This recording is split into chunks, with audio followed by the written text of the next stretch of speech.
semuanya. Hari ini aku mau membahas tentang kebiasaan finansial kecil yang diam-diam buat orang kaya bertambah kaya. Perubahan besar lahir dari kebiasaan kecil yang dilakukan secara konsisten. Prinsip itu bukan hanya berlaku untuk kesehatan atau produktivitas, tapi juga untuk keuangan. Orang kaya memahami bahwa kekayaan sejati jarang datang dari langkah spektakuler, melainkan dari kebiasaan kecil yang mereka rawat setiap hari, diam-diam tapi pasti menumbuhkan hasil-hasil yang besar. Banyak orang melihat hasil akhir, rumah megah, investasi besar, atau gaya hidup nyaman, tapi jarang orang menyadari bahwa pola kecil di baliknya. Orang kaya tidak tiba-tiba menjadi kaya. Mereka sedikit demi sedikit berulang kali sampai menjadi otomatis. Karena dalam dunia keuangan bukan langkah besar yang menentukan arah, tapi langkah kecil yang konsisten. Pertama, mereka selalu tahu kemana uang mereka pergi. Mereka mencatat, mengamati, dan meninjau pengeluaran.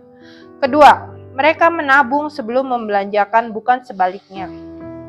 Kebanyakan orang menyisihkan uang di akhir bulan, sementara orang kaya melakukan di awal. Mereka memperlakukan tabungan dan investasi sebagai tagihan yang wajib. Ketiga, mereka menghormati uang kecil.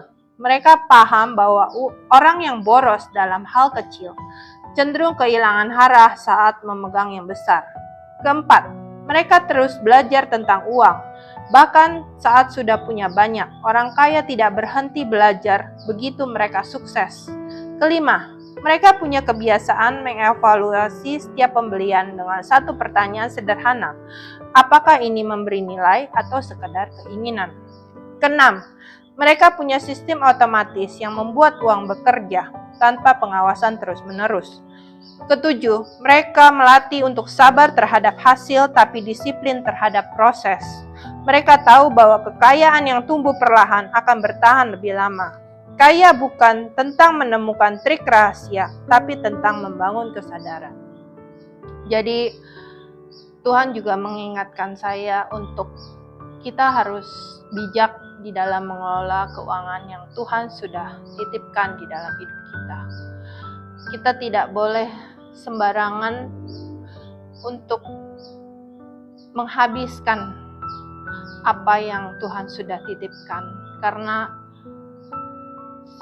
sesuai dengan keyakinan saya bahwa semua harta, semua uang yang Tuhan sudah titipkan itu